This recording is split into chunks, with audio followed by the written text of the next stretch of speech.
Ladies and gentlemen, as you are likely aware, the Amhara region in Ethiopia has been a hotspot for heavy fighting between the Ethiopian National Defense Forces, ENDF, and the Amhara Fano militia on multiple fronts. The conflict appears to be escalating as ENDF recently deployed a substantial number of additional troops to commence a new operation in the Amhara region just 3 days ago. We have received the latest updates from the battlefield, and I will be sharing them with you in this video. The most recent reports indicate that intense fighting is ongoing in the surrounding areas of Gonder. This includes locations such as Amhara, Nakash, Aribur, and Dabat, all situated within the Gonder area. To provide some context, in a previous video, I informed you that the conflict initially started near Dabat, which is located on the A3 highway near Gonder. Reports suggest that the fighting in this area remains fierce, prompting ENDF to deploy a significant number of soldiers from Gonder and install heavy weaponry in these regions.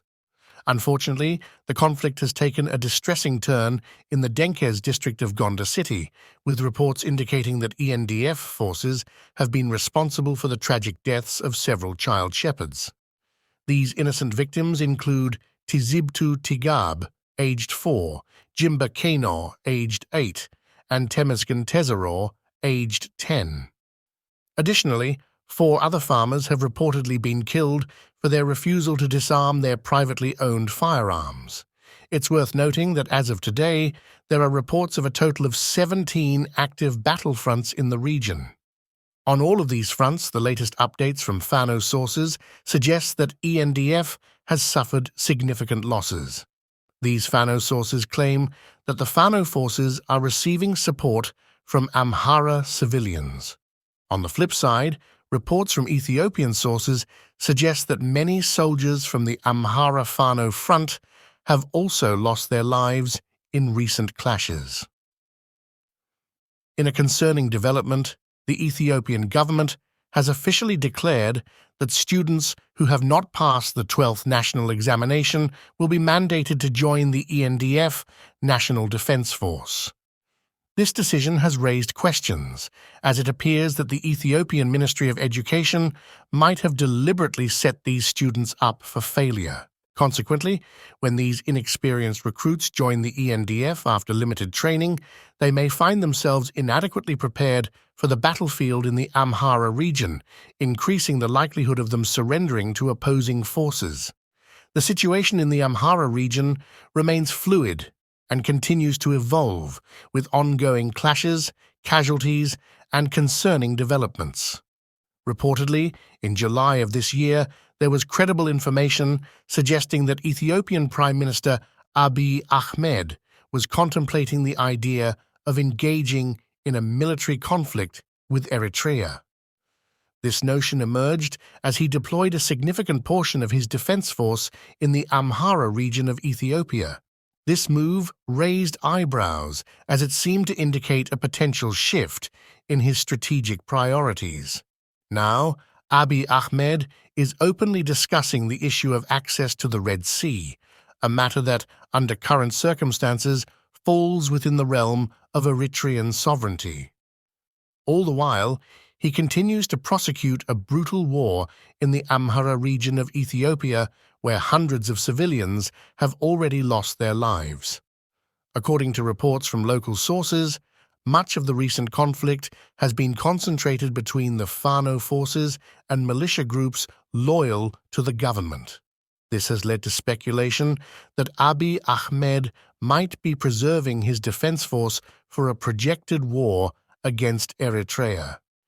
In a video from a meeting with his party officials released by Fana Broadcasting Corporate, FBC, Ethiopian Prime Minister Abiy Ahmed can be heard discussing the topic, stating, "What I wanted to talk to you today is regarding water, regarding the Red Sea water. How do we see it? What is our thinking? Is this thinking right or not right? Is it viable or not?" He frames the agenda as a matter of national interest, separate from his ruling party, asserting that it concerns the people. This newly apparent war agenda related to the Red Sea and the ongoing conflict in the Amhara region began to surface after the Pretoria Agreement, which was meant to end the war with the Tigray People's Liberation Front, TPLF. Speculations have arisen, and they seem plausible, suggesting that Abiy's administration's war agenda regarding the Red Sea might be influenced by external actors with a regime change agenda in Eritrea. It's important to note that Abiy Ahmed was awarded the Nobel Peace Prize for his role in ending decades of no peace, no war relations with Eritrea. While the TPLF has long pursued a political project involving a Tigraying government that includes access to the Red Sea, Abiy Ahmed and his Oromama elites are believed to have a project aimed at establishing an ethnic Oromo empire with access to the sea through Assab, a port on the Red Sea. In a perplexing development, local news sources recently reported that TPLF war generals are preparing their fighters for war. This comes at a time when the Tigray regional government declared a 3-day national mourning period for the hundreds of thousands of its forces killed during the conflict with Abiy Ahmed's government. The Eritrean government has yet to respond to Abiy Ahmed's provocative agenda, which could imply preparations for war against Eritrea. However, Eritrean community members living in the diaspora are expressing the urgency of addressing Abiy Ahmed's war agenda concerning the Red Sea. In the midst of a deadly war in the Amhara region and governing an ethnically divided country with pervasive security challenges, Ethiopian Prime Minister Abiy Ahmed is publicly broaching the topic of the right to access the Red Sea. The situation remains fluid, and the implications of these developments are of great concern for the region. Certainly, I understand the importance of engaging with our content. Before you go, I'd like to encourage you to stay tuned for more updates and informative content. If you found this information valuable, please consider subscribing to our channel if you haven't already. Subscribing not only keeps you informed about the latest news and insights, but also helps support our efforts to provide you with quality content.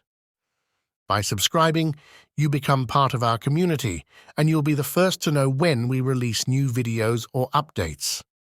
Your support is greatly appreciated, and we look forward to having you with us on this journey of knowledge and information. Thank you for being a part of our channel, and we'll see you in the next video.